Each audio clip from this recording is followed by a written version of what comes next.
esta administración resolvió despedir a 685 empleados que formaban parte del hoy ex Ministerio de la Mujer, Géneros y Diversidad. Del total de esos 1.100 empleados que encontramos el 10 de diciembre, el 85% ya fue eliminado. 240 empleados fueron eliminados en la primera etapa y 685 empleados en esta segunda etapa.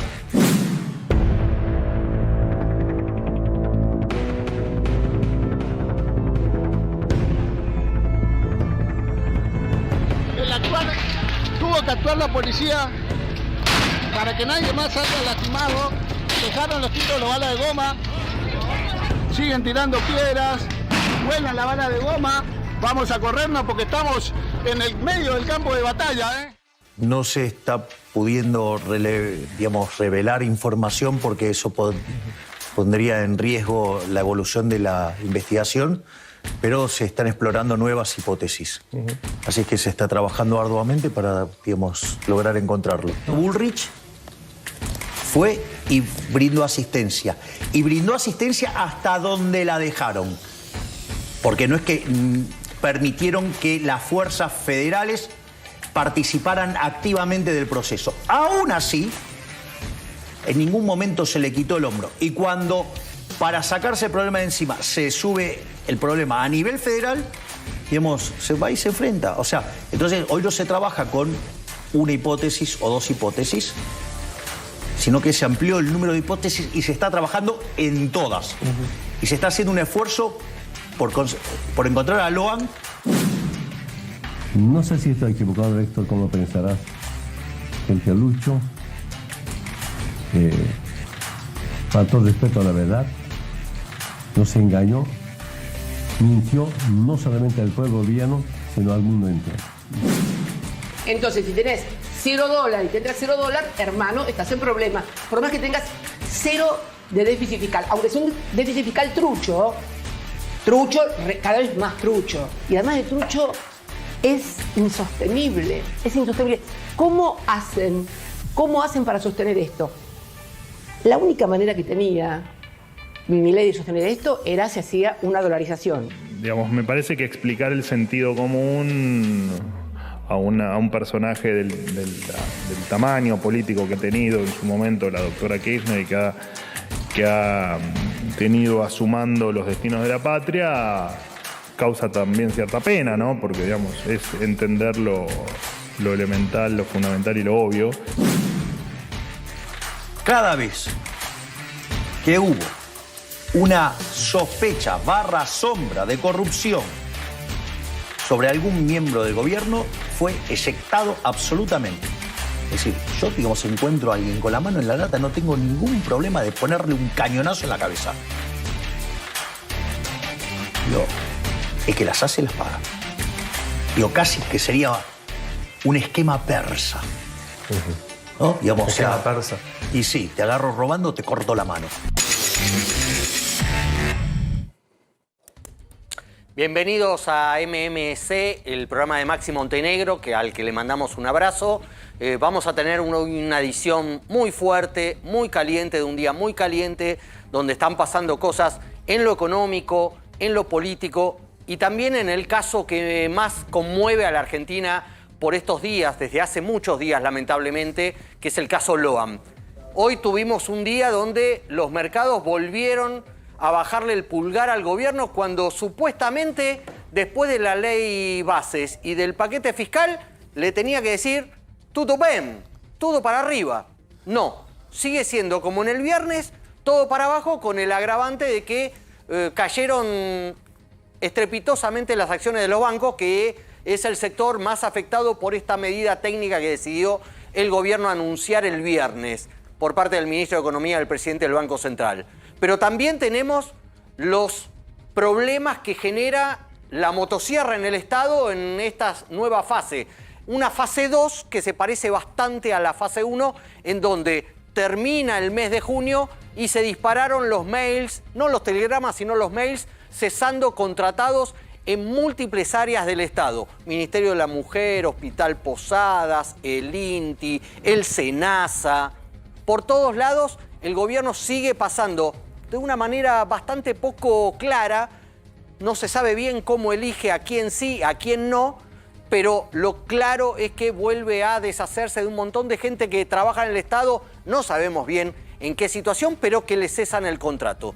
Y obviamente tenemos el caso Loan, con la convulsión que generó el fin de semana con la confesión o con el supuesto aporte de una de las familiares del pequeño Loan respecto a que Loan no era un caso de trata, sino que lo habían atropellado y está enterrado en algún lugar, algo que genera mucho ruido y porque además genera mucha reacción popular en un pueblo como el correntino, que está cansado de que no se sepa, más de 2 semanas después de su desaparición, qué pasa y dónde está Loan, que tiene 5 años. Y nos vamos a contactar con nuestros corresponsales, con nuestros enviados especiales en Corrientes.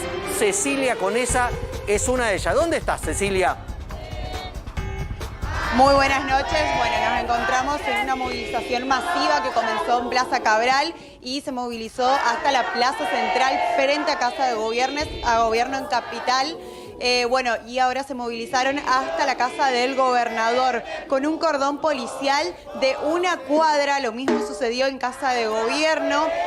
Toda la policía de Corrientes resguardando tanto Casa de Gobierno como la casa del gobernador Valdés. Los vecinos pidiendo justicia, pidiendo que Loan aparezca. En este momento están cantando el himno argentino. Así que bueno, una movilización masiva con más de 1000 personas. Gente muy emocionada, familias con niños, madres, abuelas, bisabuelas, que se movilizan pidiendo hoy por Loan, y también esto se convierte en algo personal contra el gobernador Gustavo Valdés. En este sentido hay carteles que hacen referencias al audio que se viralizó de Gustavo Valdés, donde dice: imagínate si se levanta el pueblo de mierda. Eso es lo que dice en un audio que se viralizó y que luego el gobierno provincial salió a desmentir y salió a decir que este audio se realizó con inteligencia artificial, que eso no dijo el gobernador. Pero un pueblo que hoy despertó, tanto Corrientes Capital como las diferentes localidades, tanto la localidad de Goya, la localidad de 9 de Julio. Bueno, ahí están escuchando el grito de que se vayan todos. También lo que dicen los vecinos de Corrientes es que el pueblo lo votó y el pueblo lo va a sacar. Cecilia, muchas gracias. Nos mantenemos en contacto y ante cualquier eventualidad nos llamás, porque nos vamos a poner en contacto ahora con otro móvil de A24 del Grupo América, que es Cristian Balbo, si no me equivoco, en Goya. Cristian, ¿cómo estás? ¡Justicia! ¡Justicia! Así es, buenas noches. La imagen en Goya, elocuente. Explotó el tema en materia ciudadana. La gente, los correntinos salieron a la calle, no solamente aquí, en 19 localidades, incluyendo Corrientes Capital. 9 de Julio están en estos momentos movilizándose también los padres y los hermanos de Loan. 18 días sin Loan, familias completas, madres con sus hijos, pidiendo justicia por Loan, diciendo que con los niños no.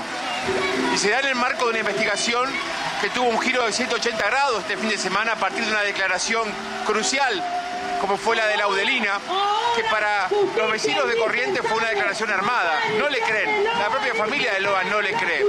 Y es por eso que quieren que la justicia federal tome cartas en el asunto y vaya a fondo con esta investigación, para saber qué pasó en aquel almuerzo el 13 de junio en la casa de la abuela de Loan, de Catalina, en el medio del campo correntino. ¿Por qué de un momento para el otro Loan desapareció de ese almuerzo al que había ido entusiasmado al campo? Claro, y empieza a aparecer una problemática que tiene décadas aquí, que tiene que ver justamente con un delito muy grave como es la trata de personas. Y es una de las hipótesis, como también la del accidente, todo en materia de investigación. Pero acá lo que huelen los correntinos es que la intención es desviar la investigación y no llegar hasta las últimas consecuencias, y no llegar hasta Loan, Por eso esta postal, esta imagen, avanzamos a la par de ellos, avanzamos con los correntinos, han pasado por el juzgado federal y ahora van a pasar por la Fiscalía Federal, que es la que lleva adelante esta investigación el juez Mariano de Guzmán, quien ya le tomó declaración a los padres y a los hermanos, y que está expectante a poder recibirla también a Laudelina para que declare lo que manifestó en sede provincial. Mucha expectativa, la ministra de Seguridad que se presentó en el día de ayer aquí, y ahora también la defensa nueva que asumió el doctor Fernando Burlando y Améndola para defender a los padres y a los hermanos de Loan. Estos son los correntinos, pidiendo justicia por Loan. Muchas gracias, Cristian Balbo. Gran trabajo desde Corrientes. Y hablando de gran trabajo, quiero contactarme con Ale Pueblas, que está en 9 de julio, el poblado donde desapareció Loan, el poblado de donde es Loan, que está en la casa de la tía Laudelina, que es la que generó todo este lío el fin de semana respecto a que nos lleva a otro lado de hipótesis, aunque tienes sus serias dudas la justicia sobre esto. Ahora, Ale. ¿Cómo le va? Buenas noches. Marcha multitudinaria frente a la casa de Laudelina, quien cambió su versión de los hechos de un momento al otro, con varios gritos en contra de Laudelina. Le gritan todos los vecinos varias cosas: queremos los culpables, queremos a Loan. Frente a la casa de la principal señalada en brindar un falso testimonio por lo que dicen los vecinos. Nadie cree que haya sido un accidente. Y siguen el grito: queremos a Loan. Aquí en la casa de Laudelina, donde hoy estuvo personal policial, donde está custodiado por Policía Federal Argentina. Recién algunos móviles de la policía de 9 de julio intentaron ponerse frente a la marcha, pero obviamente se tuvieron que correr, y ahora llegan frente a la casa de lo que es Laudelina, una de las principales acusadas, que hoy estuvieron personal policial aquí prestándole declaración. Se llevaron algunas cosas y estiman que en el día de mañana puede ser llevada por la justicia. Mientras tanto, casi todo 9 de julio, miren lo que es. Miren lo que está todo el pueblo frente a la casa de Laudelina en este gran pedido de justicia, y que quieren que algo se resuelva. Y muy enojados con lo que pasó el día de ayer, donde las fuerzas federales armaron, por lo que dicen, un circo. Muchas gracias, Ale Pueblas. Está América 24, América en todo Corrientes, en Corrientes Capital, en 9 de julio, en Goya, siguiendo las alternativas, deseando que sepamos qué pasó con Loan, que reaparezca con vida, pero que sepamos claramente qué es lo que pasó en esa provincia con este pequeño de 5 años que tiene en vilo al país. No es lo único que tiene en vilo al país. También empezó a tenerlo, no sé si en vilo, pero intranquilo, el dólar, que ya sabemos qué pasa cuando se empieza a mover el dólar, qué pasa cuando un gobierno, un presidente, un ministro de Economía tienen que salir todo el tiempo a desmentir que se vaya a devaluar. Ya tenemos esas historias vividas. Lo trajimos a Hernán Lecher, al que le agradecemos que haya venido para ayudarnos con estas lógicas. Y vamos a hablar también, que está ya en nuestra mesa, Fausto Espotorno, un economista muy conocido, asesor también, integrante del Consejo de Asesores Económicos del Gobierno, de la Presidencia de la Nación, también para preguntarle qué está pasando con el dólar, con los mercados. Pero Hernán, ¿qué pasa? Se picó. Se picó. En el día de hoy se picó, vos lo mencionabas bien, el dólar blue subió 3%, superó la barrera de los 1.400 pesos. Viste que a veces en los mercados funciona muy así. Sí, bueno, hay un techo. Entonces suele subir el precio, toca ese techo y suele bajar. Y entonces uno lo usa como referencia. Bueno, lo que pasó en el día de hoy fue que superó el dólar blue estos 1.400 pesos, y te diría que es la noticia principal. Los dólares bursátiles también aumentaron, y te diría que un poquitito más. Ahora, vos me preguntás y me decís, ¿pero qué pasó? ¿Qué fue lo que pasó? Hay que remitirse al día viernes, porque en realidad hoy fue el primer día hábil después de ¿qué? De la conferencia de prensa de la semana pasada. Total. Que yo te diría, en general hoy se discutía a ver qué había pasado. Bueno, da la impresión, ahora se lo vamos a preguntar a Fausto Espotorno, pero da la impresión que el mercado no le gustó demasiado la conferencia. Esperaba otra cosa. El mercado esperaba otra cosa. Otra hoja de ruta, otros anuncios, no lo sé, pero evidentemente había otra expectativa. Fíjate acá, mirá, esto es la brecha cambiaria. Acá estamos viendo básicamente dólar contado con liqui contra el dólar oficial. Este es el puntito del día de hoy, casi 54%, casi 55%. Este era uno de los logros que mencionaba el gobierno, haber logrado Claro, bajar. con la devaluación, la caída estrepitosa. Claro, con este saltito acá, pero después haber logrado sostener la brecha en niveles incluso inferiores al 20%. Esto es lo que básicamente vimos en el día de hoy. Uno dice, bueno, las dudas del mercado se expresaron en esto. En algún momento Milei dijo, los dólares paralelos son los que en realidad reflejan la evolución real de la economía. Bueno, da la impresión que en ese sentido el día de hoy fue un día muy picado.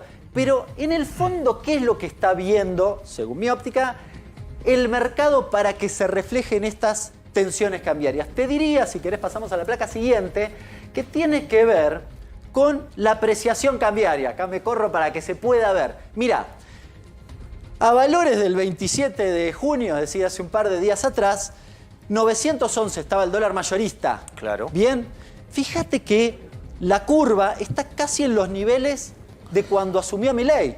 Esto es lo que mucha gente dice, buena parte del mercado dice, está apreciado. Mirá la serie, llega al 2003. No hay muchos puntos por debajo de esto. Milei dice, no, bueno, en realidad hay otras formas de resolver, si querés, la competitividad, podemos bajar impuestos, la discusión. Sin necesidad de devaluar. Sin necesidad de devaluar. Cuando vos miras esto, ¿qué mira el sector agropecuario? Y dice, la verdad, yo espero una devaluación, prontamente una devaluación, me siento arriba del silo bolsa y espero. De hecho, la semana pasada hubo una noticia que se mencionó bastante poco, pero el gobierno decidió desregular una medida que le permitía, que de alguna manera sancionaba al que retenía grano. ¿De qué forma? Bueno, con una sobretasa cuando tomaba un crédito. Ahora, la desregulación en ese aspecto, en este momento, es casi un incentivo a retener. Porque yo puedo tomar un crédito e iniciar la cosecha sin necesidad de vender el grano que tengo en el silo bolsa. Lo cual da la impresión que acá tenemos un temita. Acá tenemos un temita que es, ¿está atrasado o no está atrasado? ¿Qué soluciones tiene el gobierno para resolver, sobre todo la acumulación de los dólares? Que creo que está en la placa siguiente, que es lo que en buena medida mira el mercado. A ver, si vos sos un inversor y tenés un bono en dólares, te interesa que el Banco Central, por ejemplo, acumule dólares porque de alguna manera alguien tiene que tener los dólares para pagarte básicamente tu deuda. Bueno, fíjate lo que ha pasado en el último tiempo. Esta es la evolución de las compras de dólares del Banco Central. Fíjate, en junio tuviste muchas ventas. De hecho, el saldo fue vendedor en creo que 85 millones. Hoy compró 50, es esta puntita que vemos acá. Pero básicamente la expectativa es, como esa curva que estamos viendo ahí, de que ese escenario no se va a resolver en el corto plazo. Y diría que es la problemática estructural que está viendo el mercado respecto de lo que está pasando hoy. Vamos a preguntarle ahora a Fausto, ¿cómo la ve? ¿Qué es? Si esto está bien, está mal, ¿qué medidas puede haber para modificar el comportamiento de esta cuestión? Porque hasta el Fondo Monetario le dijo, ¿vos te acordás? El fin de semana anterior tuvimos algunos ruidos porque el Fondo Monetario había sacado un reporte, el Staff Report, donde ni siquiera hablaba de cómo estaba esto, cómo estaba el escenario de apreciación cambiaria. Era muy llamativo, o sea, yo busqué 73 páginas, ¿dónde está? Y no estaba, era medio elíptico y demás. Evidentemente, entre el gobierno y el Fondo Monetario están también discutiendo eso. El objetivo del gobierno, en el fondo, y todo este berenjenal, tiene que ver con la decisión de antes de fin de año de eliminar lo que se llama el cepo, las restricciones cambiarias. ¿Lo podés hacer vendiendo dólares? Bueno, algunos dicen que no, porque además, si no tenés dólares de respaldo, el riesgo es que los plazos fijos, vos desarmes el plazo fijo, te vayas a comprar dólares y hagas disparar no ya la brecha, sino directamente el dólar oficial. Le consultamos entonces a Fausto Espotorno. Fausto, ¿por qué llegamos a este punto? ¿Qué es lo que está pasando? Yo creo que, creo que el mercado estaba esperando un anuncio un poco más decisivo sobre el tema del cepo cambiario, ¿no? Fíjate vos, si vos ves el Merval hoy el Merval cayó, ¿no? Pero cuando ves acción por acción, te encontrás con que cayó en las acciones bancarias. Otras acciones como Pampa Energía, esas empresas que no son bancarias no cayeron. Y creo que no quedó del todo claro cuál era la medida del viernes. La verdad que se llamó para una conferencia de prensa, para una medida que es muy bancaria, muy técnica, lo entendemos él y yo, digamos, y hasta ahí, porque algunas cosas no quedaron claras. Y el mercado está esperando, bueno, dame el camino para salir del cepo. ¿Cuándo vas a salir del cepo? Porque si te das cuenta cuando hablas con cualquier persona de mercado de capitales de acá de afuera, lo que te preguntan es, ¿y el cepo para cuándo? ¿No? Fausto, hoy alguna gente, Twitter y demás, asociaba la conferencia del viernes a aquella casi fallida conferencia de Sturzenegger, que estaba Caputo y demás allá a finales del 17. ¿Vos ves que fue un error la conferencia del viernes? No, a ver, no, porque esa fue un error, pero además la decisión de fondo fue un error. Acá la decisión de fondo no es un error, me parece una política razonable lo que están planteando el gobierno, que es tratar de sacar el pago de intereses del Banco Central de la emisión monetaria, ¿no? Que se haga cargo del Tesoro. O sea, la decisión está bien, no está mal. El problema fue, para mí, la expectativa generada. Hay un tema, que mostrabas, Hernán, sobre el tema del tipo de cambio real. Hay una discusión ahí sobre el tema del tipo de cambio real. Algunos ya están muy atrasados, el oficial sí, pero tampoco el oficial se está usando mucho, porque vos y los exportadores no están exportando el oficial, están exportando 80% oficial, 20%, o sea... El famoso blend. El blend. Entonces, hoy sinceramente es un problema serio definir cuál es el tipo de cambio de Argentina de verdad. Digamos, está bien, el blue, pero ponele, o el MEP, o el contado con liquidación, los mercados libres, pero ese no está tan atrasado. Si vos mirás ese grafiquito que mostró Hernán, y vos vas a 1400, ese no está tan atrasado. No, acá para mí lo que pasó es un mercado que esperaba algo más, no se dio, cayeron los bonos, subió el dólar blue y encima las acciones bancarias sobre todo se cayeron. Pero me pareció muy interesante lo del Merval, porque cuando vos vas al Merval decís, che, para acá cayeron nada más que los bancos, algunos otros más, pero mayormente los bancos. Entonces, eso te dice dónde metió ruido todo esto. Esto metió ruido en el sector bancario. Y vos me dices, ¿hay un peligro en el sector bancario? No, la verdad es que no hay ningún peligro. Pero como no se entendió o no quedó del todo claro, o una medida muy técnica, para mí eso no estuvo bien manejado, sinceramente, esa parte, ¿no? Si no, no hubieras tenido estos movimientos del mercado. Carlos González Prieto, vos tenés para aportar una mirada del Ministerio de Economía sobre estos vaivenes que está viendo con los mercados. Bueno, hay tranquilidad en el Ministerio de Economía. Bien, qué suerte. Digo, más allá de los títulos, de la paura, que tengan tranquilidad. Están tranquilos, dicen no va a haber sorpresas. Continúan con este eje, ¿no?, de superávit fiscal y superávit comercial, más el anuncio del viernes que tiene que ver con limitar la emisión, dejar la emisión nada más para algunas cuestiones técnicas muy puntuales, pero en términos generales dicen, ¿para qué hace una crisis? Textualmente, tiene que haber un desorden muy grande en la macro. Ellos no ven un desorden grande en la macro. Muchos coinciden fundamentalmente en el mercado con lo que decía Fausto respecto a la expectativa que generó incluso entre todos nosotros la conferencia de prensa del viernes. No es normal que el ministro de Economía y el presidente del Banco Central llamen a conferencia de prensa un día viernes, entonces había expectativa respecto a lo que podía llegar a pasar. Finalmente no pasó nada en la conferencia de prensa y quizá terminó jugando como un boomerang, pero hay tranquilidad en el Ministerio de Economía. No veo pavura ni mucho menos. Obviamente estamos entrando en una época del año donde deja de liquidar el campo, pero por una cuestión que la soja se cosecha en abril, mayo, en junio empieza a bajar un poco y julio, agosto, septiembre, olvídate que entre soja. Digo, más allá de dólares del campo que no están entrando, no es muy diferente a lo que pasó en otras campañas, en otros años, en estos meses. Sí. De cualquier forma, la expectativa de evaluación está ahí en el aire, ¿no? Sí. Fausto, yo te quería preguntar porque hace unos días tuviste una afirmación que no cayó bien en el Ministerio de Economía respecto a que supuestamente estamos atravesando como un programa económico de transición. Sí. Como un plan económico de transición.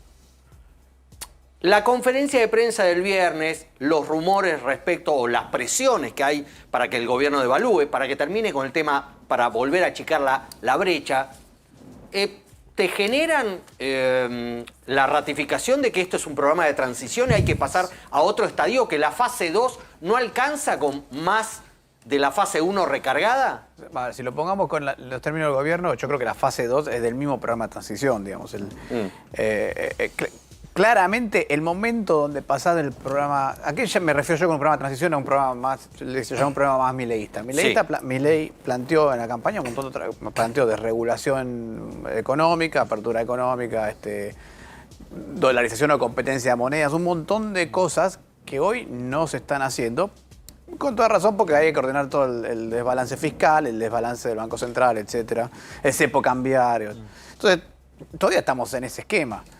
Entonces, yo lo que simplemente digo es, todo esto es parte de ese programa de transición, que es el ordenamiento de las cuentas públicas, el ordenamiento del balance del Banco Central, y la salida del cepo. Todo ese y tarifa, si querés. Todo ese conjunto de 4 cosas son las que es el programa de transición. Después, lo que es el programa de Milei y todo lo que hablaba en la campaña, me parece que va a venir Ahora después. perdóname, te festejó el tuit ese, Guillermo Nielsen, que es un economista de mucha confianza de Javier Milei, que ahora es embajador en Paraguay, pero muchos se lo imaginan en el banco de suplente. Entonces la pregunta es, ¿vos te imaginás una segunda etapa de un programa económico de Milei con el mismo equipo que ordenó la macro, o con el equipo de Caputo? ¿Por ahí te imaginás a otros jugadores en escena? No, puede ser perfectamente, porque digamos, tampoco es que el gobierno tiene necesidad de cambiar todo el equipo. Tampoco tiene equipos tan grandes este gobierno. Bueno, pero economía, Caputo se quedó con todo, Fausto. Sí, bueno, maneja agricultura, minería, todas las empresas del Estado. Es mucho más poderoso que cuando decíamos el superministerio de Massa. Esa es una decisión del gobierno. No me queda creer. Es más, posiblemente el propio Milei dijo que lo sostenía Caputo, así que perfectamente puede hacerlo a Caputo. Claro. Eso no me parece que esté mal. ¿Vos pensás que está atrasado el tipo de cambio? Yo lo que creo es lo siguiente. Creo que el tipo de cambio oficial puede ser que esté atrasado, realmente. No es un atraso para mí súper preocupante. ¿De cuánto? Y estamos hablando... Mira, está haciendo el cálculo histórico. El tipo de cambio promedio histórico, desde que Argentina, tengo datos, que es de 1868 hasta ahora, a precio de hoy es un tipo de cambio de 1100, una cosa así. O sea que si está atrasado 900 contra 1100, es un 15-20%, puede ser. Pero hemos tenido trazos mucho peores, con Argentina el 15-20% está dentro de un margen de maniobra. Ahora, el tipo de cambio libre seguro no está atrasado, ese seguro no está atrasado. Y ese es el que se movió. Por eso para mí el movimiento del tipo de cambio de hoy es del tipo de cambio libre sobre todo. Entonces no me parece que se deba tanto al atraso, sino a otros problemas de estas cosas de, che, ¿cuándo salimos del cepo? De esa serie de preguntas que se está haciendo el mercado y que esperaba tener una respuesta el viernes, y el viernes el gobierno le dio un programa que no está, otra vez, creo que es una medida que es correcta, pero una medida que perfectamente la podía hacer con una reunión en los bancos, ¿viste? Fausto, te saco el dólar blue de este aumento a la calle. ¿Esto va a precios mañana, la semana que viene, ya sea por lógica o por una reacción de cuidado? ¿Esto va a precios y esto podría afectar este programa que quiere cuidar tanto el gobierno de que no La suba verdad inflación? es que en estos niveles puede ser que sí, puede ser que no. Yo creo que más probable es que no. ¿Por qué te digo eso? Porque la verdad es que todavía tenemos precios muy elevados de muchos productos, por ejemplo, importados o vinculados a las importaciones, que viene desde el año pasado, cuando se esperaba el tipo de cambio en 2000. Entonces, ya tenés mucho metido adentro de la canasta de consumo, precios más altos. Y en parte porque todavía seguís teniendo el cepo y cierto proteccionismo, entonces hay precios que faltan productos, y esos productos que faltan están a precios muy elevados. Ahora, hoy estás importando con el dólar oficial, con lo cual no debería ir a precio, porque no tenés problemas para importar, Sí, salvo pero el impuesto país que pagás. Sí, pero si yo importo y vos no podés importar, entonces el precio lo pongo. Yo le importo. Lo único que Pero está hoy no es, hay problemas para importar, Fausto. no, hay restricciones todavía. El cepo sigue estando vivo. Sí, de hecho yo te quiero preguntar por eso, porque también hay buena parte de las voces del mercado y demás que dicen, bueno, se supone que vamos a eliminar el cepo, pero la verdad que en ese sentido se ha hecho bastante poco. Parte de eso yo creo que esa es la gran duda. Digamos, sí se mejoró un poco la administración del comercio exterior, ¿tá? Y sí se ha liberado muchísimo de dólares para la importación, pero sigue habiendo restricciones porque hoy el mercado, ¿cómo funciona? Entran dólares, primero compra el Banco Central y después cede al mercado lo que falta. O sea que hay alguna restricción. Y en cuanto a salida del cepo, más allá de eso, que es en el mercado de cambios, no ha habido mucho cambio. Seguís teniendo las restricciones de pasar del MULC al oficial, seguís teniendo las restricciones para pagar dividendos. ¿Se enamoró del cepo el gobierno? No, yo creo que el cepo siempre presenta el mismo problema. Cuando vos te metés en el cepo, después el camino sigue siendo... Es muy difícil salir. Este gobierno cuando asume, yo creo que lo que pensó cuando asume el gobierno, se dio cuenta que tenía que corregir el tipo de cambio. Pero también y lo dijo el propio presidente, estaban con temor de una hiper. Muy probablemente basado hacia una hiper. Entonces, yo creo que el temor, digo, si yo hago todo el ajuste de un solo saque, o sea, corrijo el tipo de cambio, salgo el cepo y por él la traigo yo la hiper, claro, antes de que... Entonces, me parece que el gobierno ahí dijo, vamos a hacer un paso atrás, corrijamos el tipo de cambio y después vamos saliendo del cepo. El problema es que a medida que más tiempo estés adentro del cepo, más difícil se te hace salir, sobre todo teniendo un banco central que hoy... Porque antes es un problema fundamental. Pone que el gobierno mañana nos equivocamos todos, baja el tipo de cambio libre a 911. ¿Está? Y decís, bueno, resuelve. salimos del cepo Ya está. porque estamos en el oficial. Sí, pero salir del cepo, fenómeno, limpio, perfecto. El Banco Central, que tenés, no puede, si hay una corrida de cambiar, no puede hacer nada porque no tiene dólares. Todavía sigue emitiendo pesos por la deuda. No tenés un Banco Central capaz de operar en un entorno de una economía normalizada. Entonces, la medida esta que anunció el gobierno es para seguir normalizando el Banco Central. Y hoy el gobierno tiene que terminar de normalizar el Banco Central para poder salir del cepo. Tomó esa decisión hace 7 meses cuando asumió y ahora está, bueno, tratando de mantener esa decisión funcionando, ¿no? Ya seguimos hablando del dólar, del cepo, del caso Loan. Tiene Martín Angulo información para aportar. Fausto, nosotros le explicamos a la gente del dólar, del cepo, de los mercados, pero además hay una economía real de la calle, de las industrias, de la actividad económica que está en unas caídas que no se recuperan. Sí. ¿Estos vaivenes van a impedir o van a dificultar que medidas pro actividad puedan sucederse en esta etapa 2, en esta segunda etapa, o hay que más sopa? No, a ver, yo creo que el principal esquema para recuperar la economía hoy, o el principal factor de recuperación, son dos principales factores, diría. En primer lugar, claramente bajar la inflación, eso ayuda mucho a ordenar los gastos de todo el mundo en general, de las empresas y de las familias. Y el segundo factor que para mí debería, y de a poquito va arrancando, pero es la aparición del crédito. En la medida que el Banco Central se corre del mercado de crédito, deja de chupar fondos, porque vos fijate lo que estaba pasando en Argentina. En Argentina, en diciembre, solamente el 30% de los depósitos estaba siendo prestado al sector privado. ¿Por qué? Porque el único tomador de crédito del sistema, el mayor tomador de crédito del sistema, es el Banco Central. ¿Por qué tomaba crédito el Banco Central? Bueno, por estas famosas LELIQs, PASES, LEVAX, que era en lo que estaban invirtiendo los bancos. Entonces, en la medida en que el Banco Central se normalice, bueno, eso debería ceder crédito hacia el sector privado, ¿no? Y ese debería ser uno de los factores de recuperación de la demanda.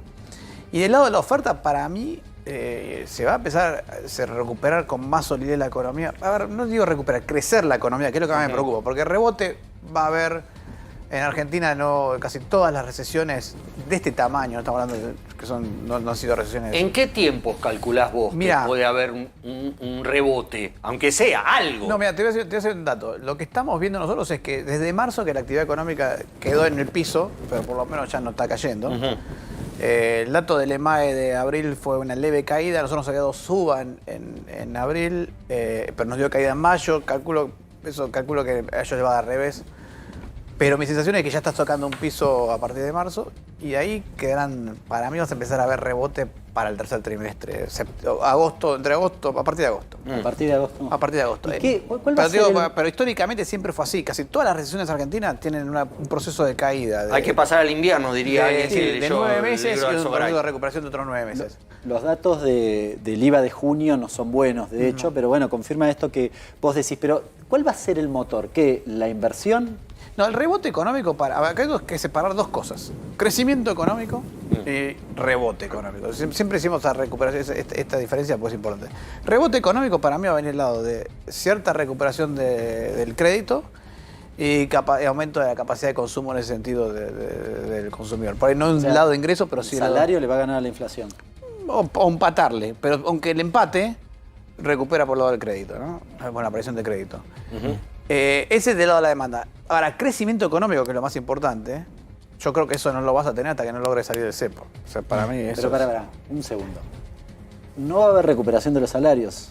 No, digo que aún sin empata el salario va a recuperarse de a poquito en la medida que se recupera la economía, pero es al revés. El salario es una variable rezagada. O sea, para el que no está viendo el otro lado, la recuperación del salario es recién cuando empieza la recuperación de la economía. O sea, al revés es el proceso. No el rebote, sino la recuperación. El rebote. Recuperación y rebote es lo mismo. Bueno, de hecho el equipo económico lo hacía explícito en algunas charlas con con periodistas, diciendo que parte de la estrategia era justamente que el salario no se dispare, que en las negociaciones salariales el salario vaya por atrás para para que no se espiralice No, la inflación. Cuando un problema era la inflación, Fausto. El mercado laboral es una variable rezagada del crecimiento económico. O sea, vos tenés un rebote en la actividad económica. Cuando empieza a rebotar la actividad económica, las empresas te mandan más trabajo y puede ser que esa demanda de trabajo se convierta o en más salario o en más empleo. Pero es una variable rezagada. Primero viene el rebote y después la recuperación del empleo. Siempre es así. No, pero me refiero a poner el eje en que en las paritarias no se negocie por encima de una expectativa inflacionaria. Por el contrario. Digo, en el primer semestre, cuando había riesgo de inflación. Fausto, pero yo el otro día estuve en una pyme que hace calzado en Avellaneda. El viernes pasado fuimos a hacer una investigación también con una empresa que hace excavaciones y demás. Tiene una caída de la actividad fenomenal. Sí, muy grande. El de calzado, si no vende calzado, no te va a tomar un crédito. ¿Cómo hace para recuperarse? El calzado no, el consumidor es el que toma el crédito. Para comprar un calzado, digamos. Para calzado comprarás moto, pero si tomas un crédito para comprar una moto, podés liberar recursos para el calzado. Es indistinto eso para dónde va el dinero fungible. Pero sí me parece que por el lado de la demanda interna, el rebote va a venir por ese lado. Por el lado de la demanda externa, bueno, las exportaciones deberían empezar a tirar en algún momento, por lo menos del interior para el local. Ahí tenés 2 o 3 sectores que sí están creciendo, que son el agro, minería, energía. Eso te crece más ese es un crecimiento que viene desde el interior para Argentina, pero todo para el centro. Pero todo eso es rebote económico. Tarde o temprano el rebote tiene que venir porque la capacidad económica está. Entonces, en la medida que se estabilice la economía, el rebote aparece. Pero parece que esa discusión de cuándo viene el rebote, yo te diría, podemos discutirlo en meses y bueno, cuáles son los impactos, la aparición del crédito, etc. Lo que más me preocupa a mí no es el rebote económico, porque el rebote económico hemos tenido 10 en los últimos, o 5 en los últimos 10 años, pero crecimiento económico no hemos tenido nada en los últimos 10 años. Entonces la discusión de fondo es, ¿el rebote económico va a venir? Seguro que va a venir el rebote económico. ¿Cuándo puede ser? Agosto, septiembre, octubre, veremos. Ahora, crecimiento económico. ¿Cuál es la diferencia entre crecimiento y rebote? Voy a explicarlo. Si yo tengo una fábrica que tiene capacidad para producir 1000 tornillos, me cae la economía y pasa a producir 800 porque no hay demanda. Después recupera 1000, eso es rebote, ese crecimiento de 800. Ahora, crecimiento económico es que el señor del dueño de la fábrica invierta, ponga máquina nueva y la fábrica ahora en vez de producir, tenga capacidad para producir 1000, puede producir 1200. Eso es crecimiento económico y eso no lo tenemos desde hace una década. Entonces, rebote económico es un tema de plazos. Agosto, septiembre, ¿cuáles son los motores de rebote? Va a estar al lado del crédito, rebote en algunos sectores que empiezan a empujar la economía al lado de las exportaciones y posiblemente alguna recuperación del salario en algunos sectores, en la medida en que esos sectores empiecen a moverse primero. Esto viene por tipo dominó. Algunos sectores se empiezan a mover, empujan a otros, empujan a otros. Eso va a pasar este año, rebote. Recuperación de lo que tenía, el nivel de actividad que tenía Argentina en noviembre, posiblemente eso llegue a mediados del año que viene, ¿no? Porque el ciclo entero son generalmente 20 meses en Argentina. O sea, no hay una B corta. No va a haber no va a haber B corta porque es una especie de U larga. Es una U larga. Y si yo te muestro un gráfico de todas las recesiones argentinas, todas tienen la misma forma. Es increíblemente estable Argentina en eso. Bueno. Hemos tenido todos procesos de 18 meses y tipo sonrisita, ¿no? O sea, como una U estirada. Ahora, lo que nos tendremos que empezar a pensar es, bueno, ¿cuándo empezamos a tener crecimiento económico? ¿Cuándo empiezan a llegar inversiones grandes que empiezan a empujar la actividad económica? Y para eso, ganancia de productividad, para eso se necesita salir del cepo, traer inversiones. Yo creo que el RIGI en este sentido es un intento de decir, bueno, vamos a poner una paraguas para estas inversiones, que no van a llegar instantáneamente. Son ¿El blanqueo? Procesos largos. El blanqueo por ahí es más para el lado de la demanda, o sea, es una entrada desde el punto de vista económico como una entrada de capitales, porque es plata que no estaba y ahora está, ¿viste? Entonces aparece como de los ovnis, ¿no? Plata de los ovnis. Eso es desde el punto de vista económico. Eso puede ayudar también a un rebote económico, pero eso es rebote económico. Ahora, crecimiento económico es otra cosa y para eso hay que salir de este proceso, de este programa de transición, ¿no? Bien. Fausto, gracias por venir a MMC.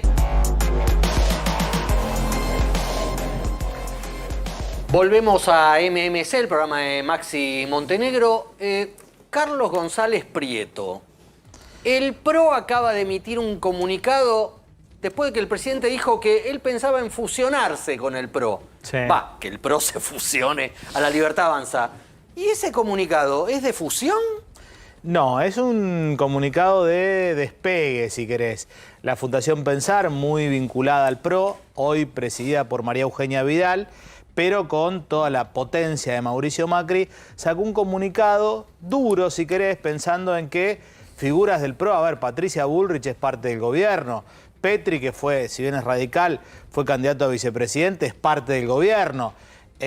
Javier Milei, en entrevistas el fin de semana, le agradeció a Ritondo, a Santilli, al PRO, cómo lo ayudan con la gobernabilidad. Sin embargo, salió a despegarse, en lo que algunos dicen, bueno, por ahí el PRO acompañó hasta la ley bases y después no quiere quedarse adentro del gobierno explícitamente. ¿Qué dice, palabras más, palabras menos, el comunicado? Que el rumbo económico es bueno, coinciden con el rumbo económico, pero por ejemplo, una frase que a mí me pareció muy fuerte, hay más interrogantes que certezas. Hola. Dice el PRO. No pareciera ser un espacio político que esté conformando una coalición de gobierno.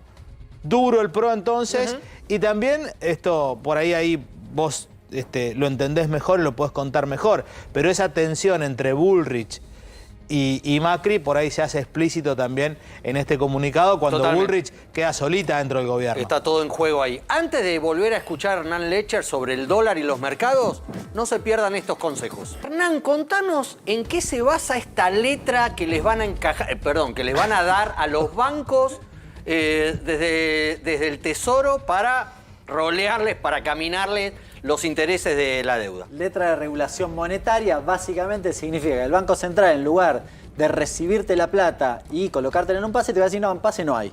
Y entonces el Banco Comercial va a decir, bueno, ¿y ahora qué hago? Va a ir al Tesoro a colocarse, justamente, o a colocar los fondos en esta cuestión. Hoy salió un tuit de Yosotovich que dio algo de luz respecto de la reunión de hoy a la mañana con los bancos. Porque hay todavía muchas incógnitas, pero dice un par de cosas interesantes.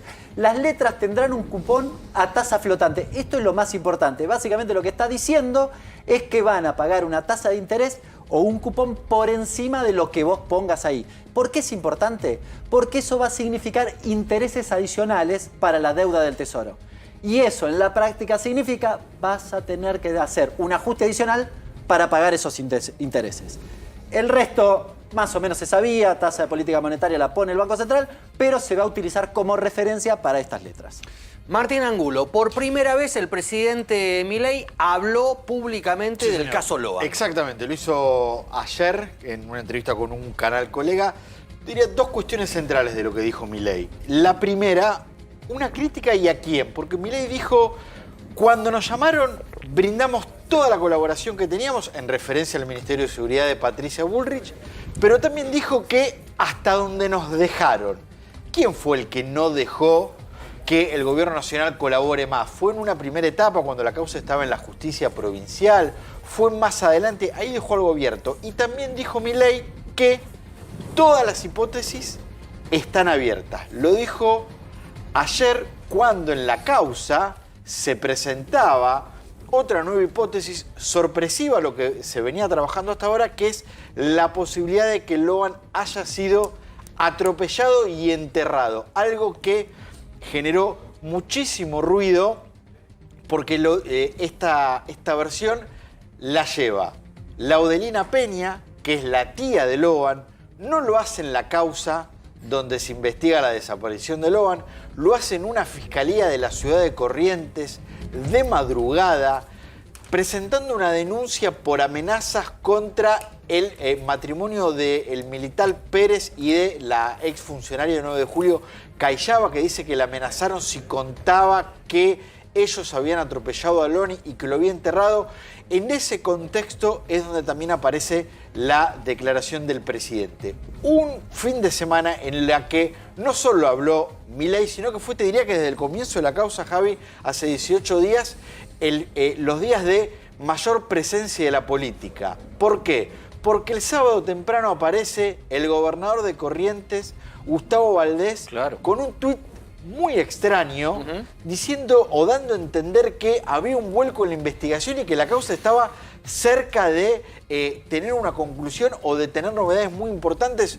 Uno sospechaba que por ser el gobernador de Corrientes, tenía información de primera mano y que estábamos frente a la posible aparición de Logan. Bueno, algo que no ocurrió, y después la presencia de Patricia Bullrich también el fin de semana en Corrientes con una declaración que, digo, nosotros en el periodismo le podemos decir, viste, cuando no hay información, la no noticia, pues Bullrich dijo, no tenemos datos de Logan a 18 días de su desaparición. Muchas gracias, colegas. Un gusto haber encabezado esto. Le mandamos otra vez un abrazo a Maxi Montenegro. No se muevan de A24. Es mi recomendación, mi sugerencia, porque ya viene QR con Pablo Caruso y un gran equipo. Chao, hasta mañana.